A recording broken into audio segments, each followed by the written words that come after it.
Bueno, ¿cómo andan? Hoy vamos a estar hablando de la morfología y la anatomía de las hojas. Las hojas son los órganos laterales de la planta cuya función es la de hacer la fotosíntesis y van a contar con tres partes.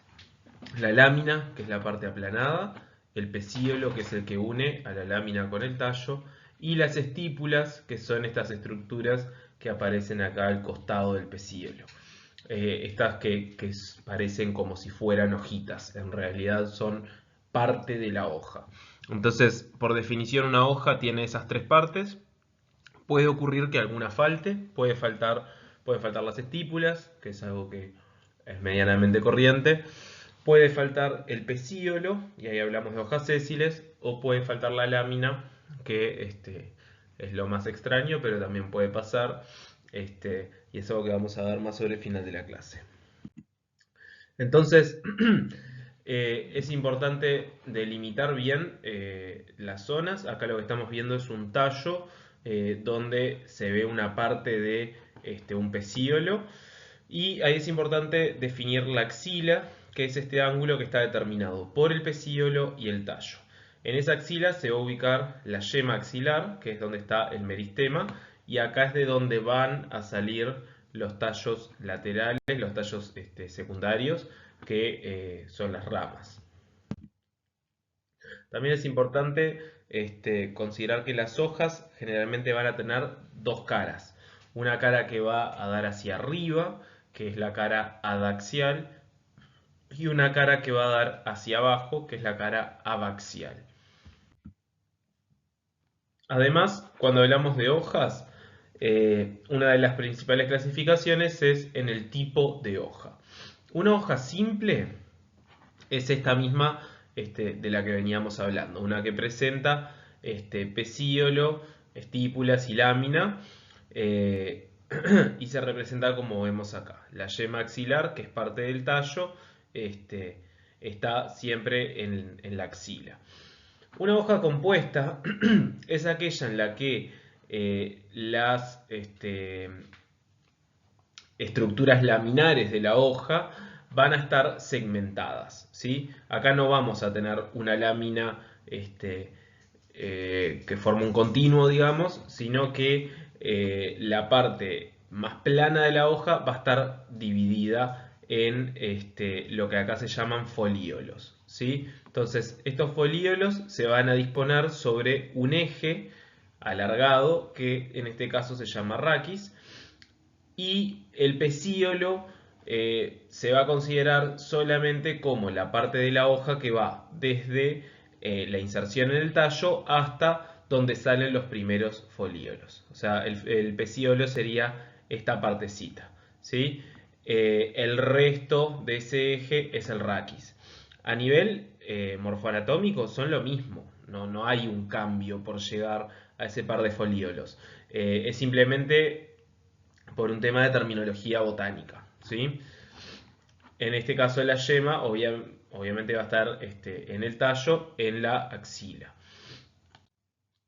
Bueno, dentro de las hojas compuestas podemos encontrar hojas como esta, que son las que se conocen como palmaticompuestas, donde los folíolos van a salir todos desde un mismo punto, no van a ser como la que veíamos recién, donde salen a lo largo de un eje. En este caso el raquis va a ser puntual y cuando tenemos un pequeño eje que conecta a el folíolo con el raquis, tenemos peciolulos. ¿Sí? A este eje le llamamos peciolulo. El pecíolo, al igual que veíamos en el caso anterior, es la parte de la hoja que va desde la inserción en el tallo hasta donde salen los primeros folíolos. En este caso todos salen desde el mismo lugar. El término palmaticompuesto hace referencia a que son como los dedos de la palma de una mano. Las hojas pinaticompuestas son aquellas en las cuales los folíolos se unen a lo largo de un raquis, que ahora sí es un eje alargado. Entonces, pinaticompuesta hace referencia a pina. Pina quiere decir pluma, ¿sí? Porque recuerdan como la forma de una pluma. En este caso es lo que veíamos antes. El pecíolo es esta primera parte que va desde la inserción en el tallo hasta los primeros folíolos que salen. Y luego tenemos el raquis. En este caso, los peciolulos son bien chiquitos, son prácticamente inexistentes. Entonces, dentro de las pinaticompuestas podemos tener paripinaticompuestas o imparipinaticompuestas. ¿A qué refiere eso? A el número de folíolos que tiene. Si tiene un número par o si tiene un número impar. Bueno, dentro de las imparipinaticompuestas tenemos este ejemplo donde tenemos una hoja de 3 folíolos y es pinaticompuesta que tiene este raquis que aunque es cortito, es un raquis alargado, no salen todos del mismo punto. Como vemos, bueno, tenemos, también tienen peciolulos, pequeños peciolulos, y bueno, tenemos el pecíolo en esta parte, y acá se ve en el tallo una yema que está brotando. Como ven, en otra hoja, que acá está el pecíolo, se ve que tiene estípulas. ¿Sí? Esta hoja de acá ya las perdió. Si ven acá se ve como una marca. Bueno, esa marca es justamente la cicatriz que queda de la estípula que ya se cayó. Probablemente en las hojas más viejas van perdiendo las estípulas en esta planta. Las hojas más nuevitas todavía las conservan. Bueno, acá tenemos otro ejemplo de impar y pinaticompuesta. En este caso son 5 los folíolos. Entonces, acá está la hoja sola, pero se ven bien todas las partes. Tenemos el pecíolo, tenemos las estípulas, los folíolos y el raquis, que es el eje alargado. Acá tenemos un caso de paripinaticompuesta, porque si ven, tiene 6 folíolos por hoja.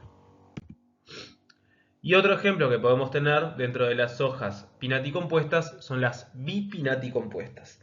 En este caso vamos a tener un raquis primario, ¿sí? Todo esto que estamos viendo acá es una hoja, ¿sí? Esto se inserta en el tallo y en la axila hay una yema. Entonces, esto que vemos acá es el raquis primario, del cual van a salir raquis secundarios y ahí se van a disponer las estructuras foliáceas. En este caso, cada una de estas estructuras se va a llamar foliolulo, ¿sí? Entonces, acá les dejo un resumen de las distintas hojas compuestas que nos podemos encontrar. Bueno, en los aspectos de la caracterización de las hojas o de los folíolos, se van a poder describir en función de su forma, cómo son sus márgenes, cómo es su base y cómo es su ápice. ¿Sí? ¿Por qué nos importa esto? Bueno, porque es necesario poder caracterizar una planta. Y para esto es importante poder describir de forma correcta las estructuras vegetativas y las estructuras reproductivas. Las flores, por ejemplo, aportan mucha información a la hora de identificar una planta. Pero muchas veces las plantas no están en flor, ya que el periodo de floración dura solo una parte del ciclo y no siempre están a disposición. Entonces es relevante también poder caracterizar los órganos vegetativos. Las hojas, obviamente, son el órgano que presenta mayor diversidad en cuanto a su morfología. Por eso es que es bastante útil poder caracterizarlas. Además, siempre que se descubre una nueva especie para la ciencia, es necesario hacer una descripción detallada. En parte por eso es que es relevante tener nociones de cómo hacer esa descripción.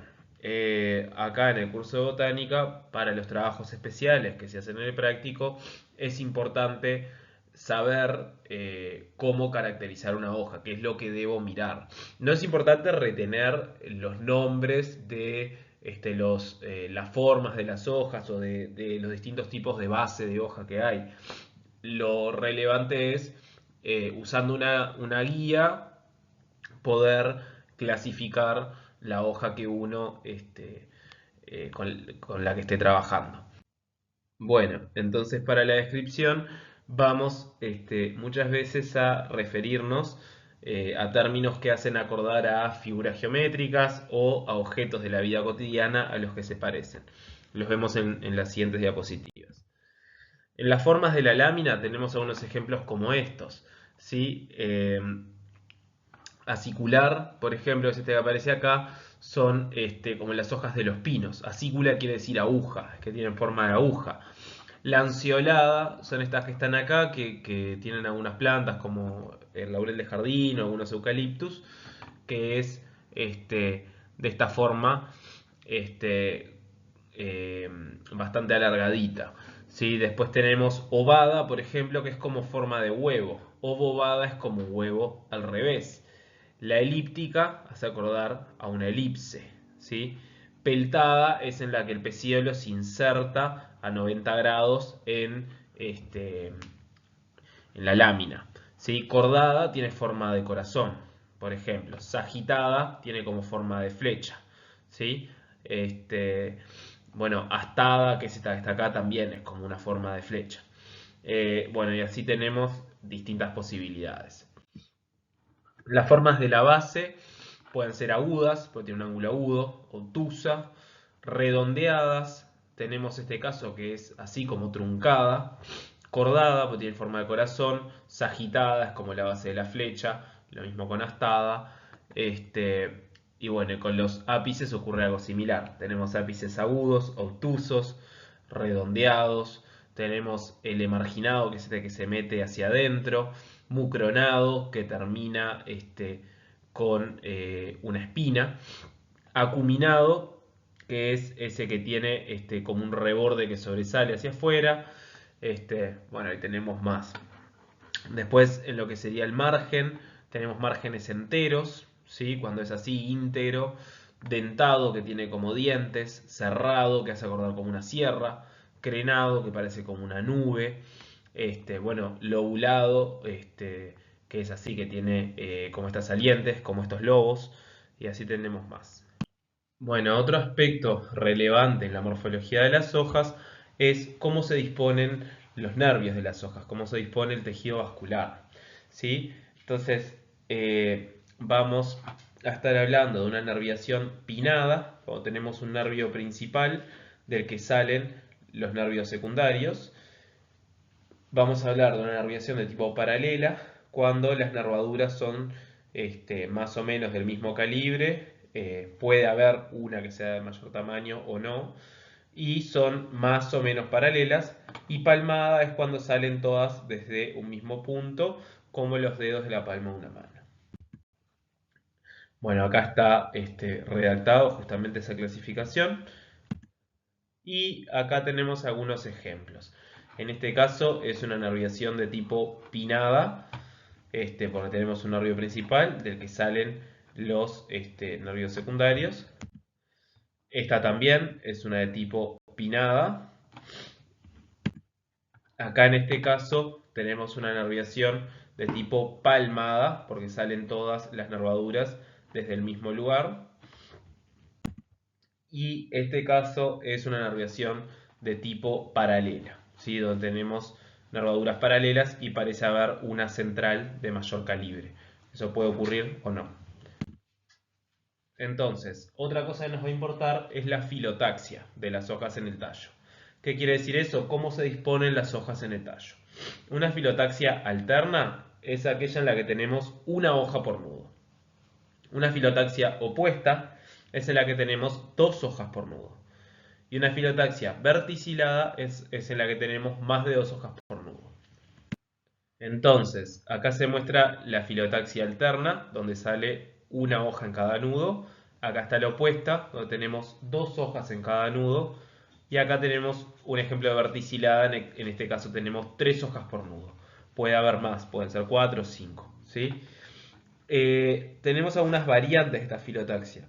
Tenemos, por ejemplo, la espiralada, que es una variación de la alterna. ¿Qué quiere decir esto? Seguimos teniendo una hoja por nudo, la filotaxia sigue siendo alterna, pero es alterna espiralada. ¿Por qué? Porque las hojas van saliendo formando como esta especie de espiral, ¿sí? Otro ejemplo es la dística, o sea, es una filotaxia, por ejemplo, alterna, pero dística, que es como en el caso de lo que pasa en los pastos, por ejemplo, que es algo más similar a esto, donde van saliendo todas en un mismo plano, ¿sí? Del lado opuesto, pero todas en un mismo plano. Otro ejemplo que tenemos es la decusada, que esta es una variación típica de la filotaxia opuesta. En este caso también tenemos dos hojas por nudo, pero van saliendo las del nudo siguiente a 90 grados con respecto a las del nudo anterior. ¿Sí? Bueno, acá lo que vemos es son distintos ejemplos de lo anterior. En el 1 tenemos una filotaxia alterna, tenemos una hoja por nudo. En el 2 es una filotaxia opuesta. El 3 es una opuesta decusada, porque son dos por nudo y se van disponiendo cada 90 grados. El 4 es una verticilada de 3 hojas por nudo. El 5 también es una verticilada de justamente 5 hojas por nudo. El 6 es un ejemplo de filotaxia también opuesta, son dos hojas por nudo, que en este caso son envainantes en el tallo, ¿sí? Bueno, acá en el 3 teníamos un ejemplo de hoja sésil, no tienen pecíolo, estas también son sésiles. En el 7 tenemos también hojas envainantes, pero con una filotaxia alterna. Y el 8 y 9 también son alternas porque es una hoja por nudo. Bueno, otro aspecto que nos va a importar es la consistencia o la textura de la hoja. Entonces, cuando hablamos de una textura coriácea es que es una hoja parecida al cuero. Va a ser una hoja difícil de ser doblada, una hoja bastante gruesita y elástica, ¿sí? Una hoja ya con una consistencia tipo papirácea va a ser parecida como un papel. Se va a romper bastante fácilmente cuando se metía a presión. Membranácea es bien finita, ¿sí? Hace acordar como una membrana. Y tomentosa o pubescente, que quiere decir lo mismo, es una hoja que tiene una textura como bastante rugosa, que presenta una alta densidad de pelos, ¿sí? De tricomas. Bueno, ahora vamos a hablar un poco de anatomía. Entonces, vamos a estar hablando de los mismos tejidos que hemos visto hasta ahora. ¿En qué vamos a hacer énfasis? En cómo se van a disponer esos tejidos en la hoja y vamos a mencionar algunos de los caracteres diagnósticos relevantes que luego vamos a ver en el práctico. Entonces, para tener presente, una hoja básicamente, si le hacemos un corte transversal en la zona de la nervadura central, lo que vamos a ver es una epidermis en la cara de arriba, luego distintos tejidos, entre los que va a haber una gran cantidad de parénquima especializado en fotosíntesis, que también se le puede decir clorénquima, una epidermis de abajo y el tejido vascular que va por el medio. ¿Bien? Entonces, el parénquima, especializado en fotosíntesis, o sea, el clorénquima, puede disponerse de dos formas. Puede disponerse así, como está acá arriba, donde las células están bien pegaditas una a la otra, y ahí hablamos de parénquima en empalizada, hacen recordar como si fuera una cerca. En la parte más de abajo lo que vemos es la otra disposición que puede tener el parénquima, que es de tipo esponjoso, ¿sí? Acá las células tienen muchos espacios intercelulares y se disponen de forma más laxa, ¿sí? Entonces, ¿qué es lo que encontramos si hacemos un corte a la lámina? Bueno, es lo que les comentaba. La epidermis de arriba, la epidermis adaxial, el mesófilo, que mesófilo se define como los tejidos de la hoja que están comprendidos entre las dos epidermis, sin contar los haces vasculares. Bueno, por supuesto los haces vasculares y la epidermis de abajo. Bien, vamos a ir viendo ahora cada una de estas partes. La epidermis es un tejido que ya estuvimos comentando en la clase de tejidos, pero vamos a repasar algunos aspectos. Es un tejido de tipo complejo, porque tiene varios tipos celulares y cuya función es la de proteger a los tejidos internos del exterior y mediar el intercambio gaseoso, más que nada, y evitar la pérdida de vapor de agua. Dentro de los tipos celulares que tiene, tenemos las células del tapiz, que son las que tapizan más que nada el órgano. Tenemos los tricomas, que son los pelos. Y tenemos los estomas, que son los que se encargan del intercambio gaseoso. Entonces, acá se muestra un estoma visto desde arriba, formado por las dos oclusivas, que son esas células que se hinchan y se deshinchan y de esa manera abren y cierran este poro. Entonces, el estoma es el conjunto de las oclusivas y el poro que queda entre ellas. Y acá lo que vemos es en un corte transversal, estas son las células del epidermis, células del pavimento, y acá se ve una oclusiva, acá se ve otra y acá se ve el poro que queda. ¿Bien? Y esto que está acá, este espacio en blanco, es lo que se conoce como la cámara subestomática. ¿Sí? Es común que debajo del estoma haya como un espacio donde hay aire, porque bueno, justamente acá es donde está ocurriendo el intercambio gaseoso. Entonces, los estomas se pueden clasificar en distintos tipos. ¿A qué responde eso? Bueno, las células que están al lado de las oclusivas son las que se conocen como células acompañantes. Son células del pavimento, pero se distinguen de las demás con un nombre específico porque a veces esas células no son iguales a las del resto del pavimento. Por estar al lado del estoma, a veces tienen distinta morfología, de la misma forma que se ve acá. Las oclusivas acá están pintadas de verde, estas que están acá de celestito son las del pavimento, y estas que están en este color medio fucsia también son células del pavimento, pero son las células acompañantes, son las que están pegadas al estoma. Como ven, son distintas. Estas dos células son distintas a estas dos que están acá. Bien, entonces, según cómo sean las células que están al lado de las oclusivas, podemos hablar de distintos tipos de estomas. El primer tipo que aparece acá es el anomocítico, que anomocítico quiere decir que no hay una diferencia entre las células acompañantes y el resto del estoma, y el resto de las células del pavimento. Acá son todas iguales. Bien, anisocítico es este caso donde alrededor del estoma hay 3 células acompañantes y siempre hay un par más grandes y una más chica. De tipo parasítico es que se disponen las acompañantes paralelas al eje del estoma.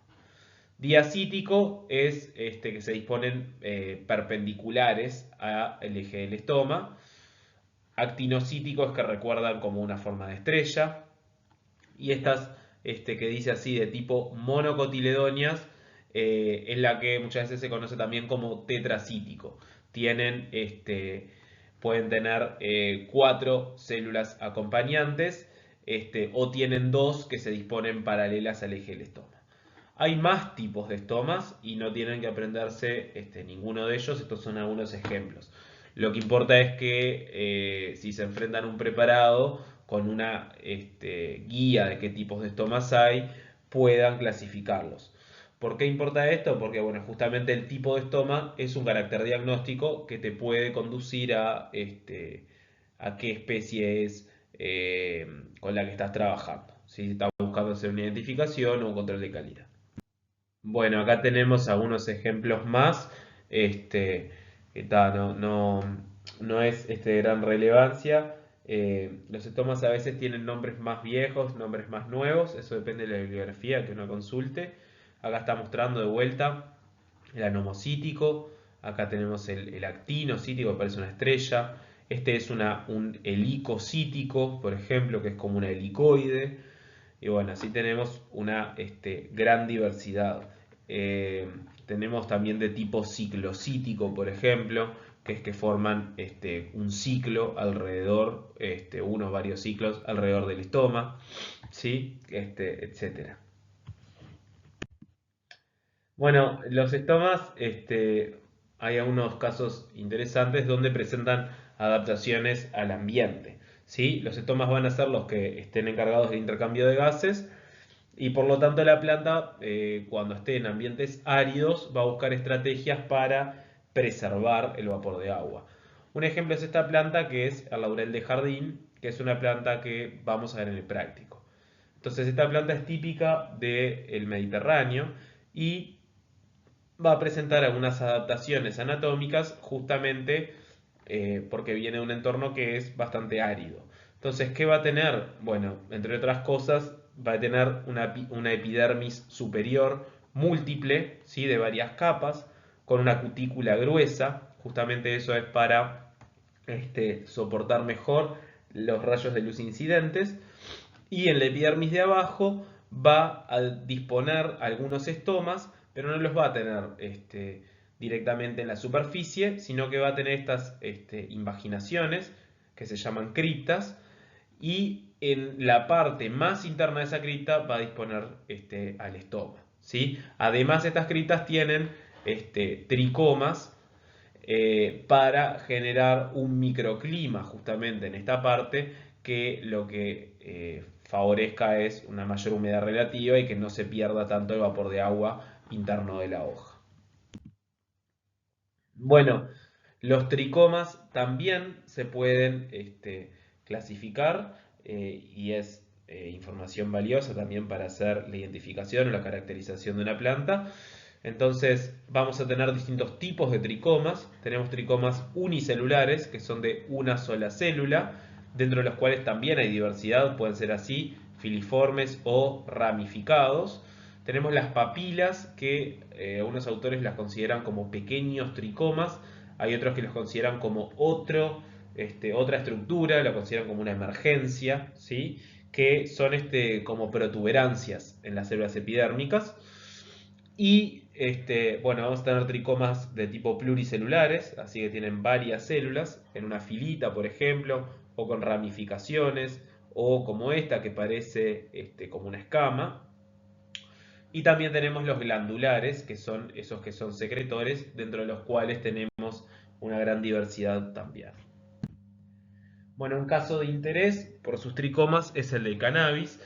El cannabis es una planta que tiene una gran diversidad de tricomas, dentro de los que va a tener tricomas de recubrimiento y tricomas glandulares, ¿sí? Esto que se muestra acá es una cartilla, una representación de lo que se usa para hacer la identificación de las hojas que están acompañando a las flores en la marihuana, que es justamente la droga vegetal, es la parte donde están los principios activos en la planta. Entonces vamos a tener pequeños tricomas glandulares, ¿sí? Como estos que están acá. Vamos a tener glándulas sésiles, o sea, tricomas glandulares que no tienen pie.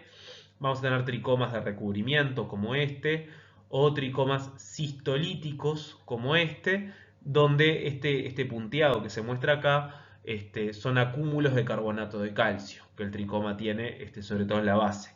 Y vamos a tener tricomas como estos, que son tricomas glandulares multicelulares, ¿sí? Que estos tricomas grandotes son justamente los que tienen en mayor proporción los cannabinoides. Bueno, otra estructura que puede aparecer en la epidermis son los hidatodos. Los hidatodos son estructuras de secreción del agua que la planta tiene en exceso.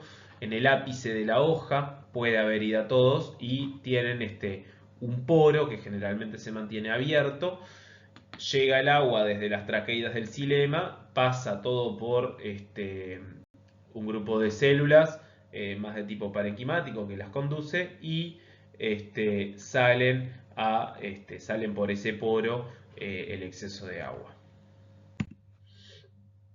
Bueno, ahora vamos a hablar un poco del mesófilo. El mesófilo es justamente el conjunto de tejidos que quedan entre ambas epidermis, sin contar el tejido vascular. En las hojas, generalmente el mesófilo se compone por parénquima fotosintético, es decir, por clorénquima. Ese clorénquima podía disponerse en empalizada, todas las células bien juntitas, o esponjoso, que era esa disposición más irregular y que dejaba más espacios intercelulares. Entonces vamos a poder clasificar a los mesófilos según cómo se dispone ese clorénquima. Bien, tenemos mesófilo de tipo dorsiventral, en los que tenemos parénquima en empalizada del lado de arriba y parénquima esponjoso del lado de abajo. Ven que acá las células del parénquima de arriba están bien juntitas y las de abajo tienen algunos espacios intercelulares, son más laxas. Este es el caso, esto es como se vería la representación de una hoja de roble. Pasa lo mismo con una hoja de manzana. Acá se ven tres capas de parénquima empalizada y acá se ve el parénquima esponjoso con muchos espacios intercelulares. Esta disposición del tipo dorsiventral es muy común y siempre el parénquima en empalizada está hacia la cara de arriba, hacia la cara daxial, y el esponjoso está hacia la cara abaxial. ¿Por qué es eso? Porque justamente la luz incide desde arriba. Y el parénquima en empalizada es mejor para acomodar mayor cantidad de cloroplastos por unidad de superficie. Por otro lado, el parénquima esponjoso es más útil en la parte del intercambio gaseoso, ¿sí? Porque deja esos espacios intercelulares. La epidermis abaxial, la epidermis de abajo, suele tener una mayor densidad de estomas que la epidermis de arriba. Bien, puede haber estomas en ambas epidermis. Lo más común es que en la de abajo haya más cantidad o solo haya en la de abajo. Bien. El mesófilo de tipo homogéneo es aquel en el que tenemos una disposición de todo en empalizado, todo esponjoso. Tenemos estos casos que son dos monocotiledonias, son la avena y son el maíz. Las monocotiledonias suelen tener mesófilos de tipo homogéneo, donde todas las células tienen la misma disposición, ¿sí?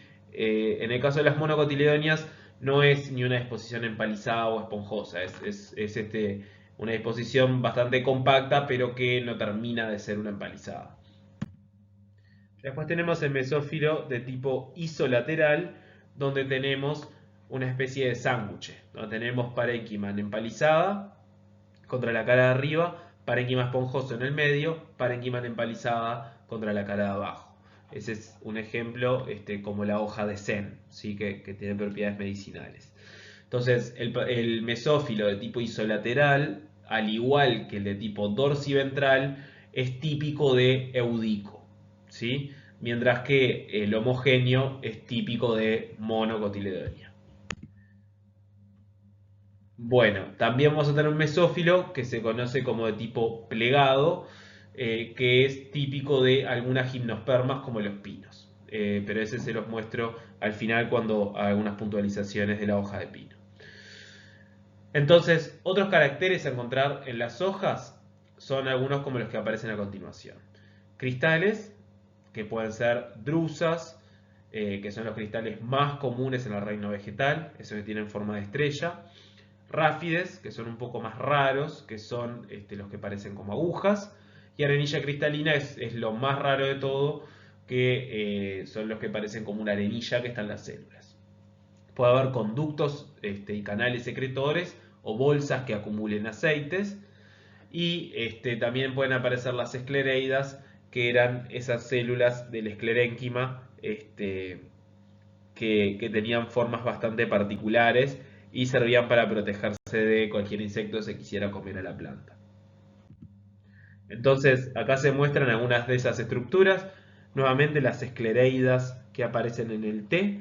Vieron que acá dice idioblasto. La palabra idioblasto hace referencia a cualquier célula que aparece inmersa en un tejido y es distinta a todas las que están alrededor. En este caso tenemos un montón de células de tipo parenquimático y una sola célula diferente que es esta esclereida. Por eso son idioblastos. Bueno, acá tenemos otra esclereida, que en este caso además tienen cristales adentro. Estas son esclereidas típicas del muérdago criollo, ¿sí? De las hojas del muérdago criollo. Acá tenemos cómo se vería un corte transversal a una hoja de eucaliptus. Vemos acá, esta es la parte de la nervadura central, de la vascular central. Como vemos tiene un nervio más grande, un haz vascular más grande, que es que parece como la boca de esta cara que se forma. Tenemos acá el xilema y el floema que está de ambos lados. Este es un haz bicolateral, porque tiene floema de ambos lados. Y tenemos dos haces más pequeños, El xilema acá, floema todo alrededor, xilema acá, floema alrededor. ¿Sí? Tenemos 3 haces vasculares. ¿Bien? Y las fibras que están acá rodeando a los haces vasculares, que son justamente las que terminan de formar como la carita, digamos. Bien, acá tenemos el colénquima subepidérmico. Esto es un parénquima de relleno. Este parénquima no va a hacer fotosíntesis, va a estar ahí rellenando. Acá sí tenemos el parénquima de tipo fotosintético, el clorénquima, acá en empalizada y acá en esponjoso. Y acá tenemos un canal secretor. ¿Sí? En estos canales es donde van a estar los compuestos aromáticos que justamente tienen el olor de eucaliptus. ¿Bien? Bueno, otro carácter diagnóstico que puede aparecer son los cistolitos. ¿Sí? Los cistolitos son estos acúmulos de carbonato de calcio que aparecen generalmente en las hipodermis de algunas hojas. En este caso aparecen en las del gomero. Distintos ficus tienen estos cistolitos. Los cistolitos en general se generan en células que se llaman litocistos, que se agrandan bastante y muestran estos acúmulos que se ven de forma sencilla en el microscopio. Bueno, también nos van a importar las características de las hojas de la gimnosperma. Nosotros vamos a hablar más que nada de las hojas del pino, ¿sí? Los pinos son plantas que están adaptadas a lugares donde cae nieve, ¿sí? Entonces, eh, más allá de que la nieve es el agua en uno de sus estados, la nieve no es agua biodisponible, ¿sí? Entonces, durante el invierno, los pinos no van a tener acceso prácticamente al agua. Por eso es que van a presentar distintas características que favorezcan su capacidad de retener el vapor de agua. Entre esas características van a tener epidermis de células con paredes gruesas y cutícula muy espesa. Van a tener los estomas hundidos en esa epidermis y que van a estar presentes en todas las caras de la hoja. La hoja del pino, recuerden que es como una aguja, ¿sí? Justamente esa forma de aguja es para que la nieve que le cae arriba resbale y no se quede haciéndole peso arriba. Van a presentar hipodermis, que va a ser de tipo fibrosa, o sea, es una hipodermis de fibras, que va a estar solamente interrumpida cuando haya un estoma hundido. El mesófilo no se va a diferenciar en empalizado o esponjoso. En este caso vamos a hablar de un mesófilo plegado, que ahora les muestro cómo es. Vamos a tener canales resiníferos, que es por donde está la resina del pino, justamente. El pino va a tener una endodermis, que era ese mismo tejido que aparecía en las raíces de crecimiento primario para regular el pasaje de agua. Bueno, acá también va a estar justamente regulando que no salga demasiada agua. Y vamos a tener el tejido vascular rodeado de un tejido, al que le dicen tejido de transfusión, que aparece solamente ahí. Es eso que vemos acá. Esto es la representación del corte de una hoja de pino.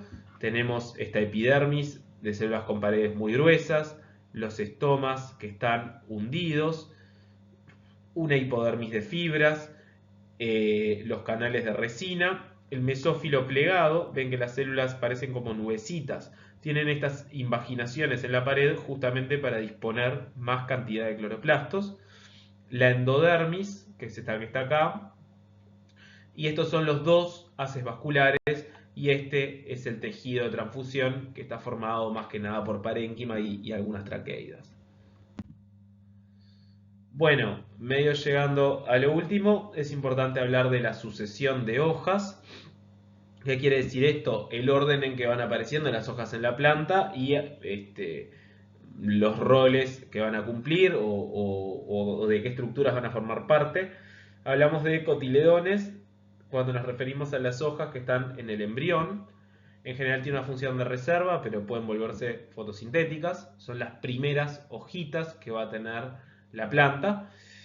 Las catáfilas son pequeñas hojitas que pueden aparecer protegiendo las yemas.